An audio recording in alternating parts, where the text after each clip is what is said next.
mal et péché contre Dieu. 10 Et elle insistait auprès de Joseph jour après jour, mais il n'acceptait pas de coucher avec elle ni d'être avec elle. 11 Mais il arriva un jour qu'il entra dans la maison pour faire son travail, et il n'y avait là aucun des hommes de la maison. 12 Alors elle l'attrapa par ses vêtements, en disant, couche-toi avec moi. Mais il lui laissa ses vêtements dans la main et s'enfuit dehors.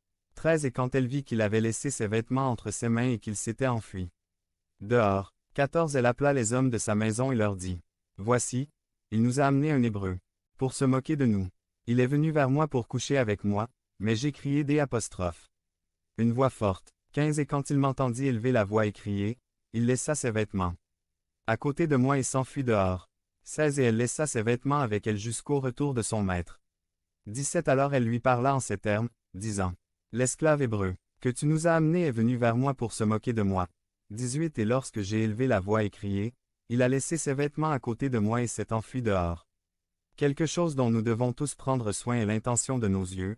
Regarder n'est pas la même chose que regarder avec désir, avec attention, et comment résister aux tentations de la vie. Combien notre intégrité est précieuse, quand personne ne nous voit, il sait que s'il fait quelque chose de mal, il péchera et offensera Dieu. Il ne pense pas à Potiphar, il pense à Dieu. Ce qui l'intéresse, c'est de ne pas offenser Dieu, qui l'a béni et l'a prospéré dans tout ce qu'il fait. Voici un bon point.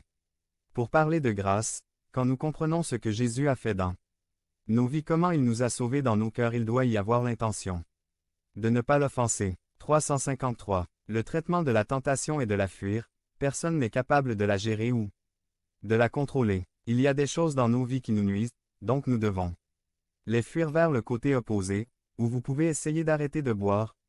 Vous ne pouvez pas essayer d'arrêter de fumer en fumant, vous ne pouvez pas essayer de perdre du poids en mangeant à Cheesecake Factory sous la tentation de fuir l'un vers elle apostrophe. Autre côté. Point. Dans cette vie, il y aura toujours quelqu'un qui voudra nous diffamer, qui veut nous reprocher de servir Dieu ou de penser différemment, d'une certaine façon où tu veux faire les choses. Sans compromis et sans corruption, il y aura ceux qui veulent nous faire du mal et là encore quelqu'un qui veut tuer les rêves du rêveur. Cependant, Dieu permet aux choses dans nos vies de faire ressortir le meilleur de nous-mêmes.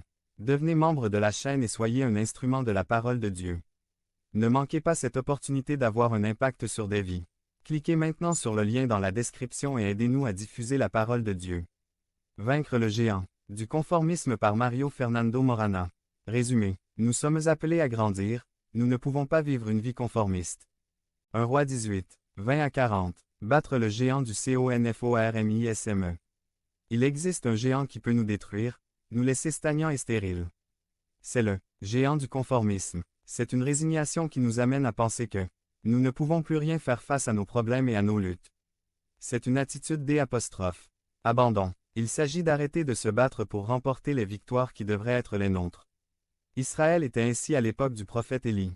Ils étaient coincés, résignés. Ils étaient devenus conformistes. Jésus n'est pas mort pour vous. Soyez conformiste. Jésus n'a pas payé de sa vie pour vous. Soyez résignés. Jésus n'a pas versé son précieux sang pour vous. C'est un réservoir. Élie nous enseigne ce que Dieu attend de nous. Il a fait face non seulement aux prophètes de Baal, mais aussi à la résignation du peuple d'Israël lui-même. Je ne sais pas ce qui était le pire. Dieu veut que nous vivions une vie abondante. Il veut travailler en notre faveur. Mais il nous attend aussi. Voulez-vous vaincre le géant du conformisme? Voulez-vous l'aide de Dieu? Faites attention. 1. Dieu attend une réponse. Avez-vous décidé de suivre Jésus? Qu'est-ce que cela signifie?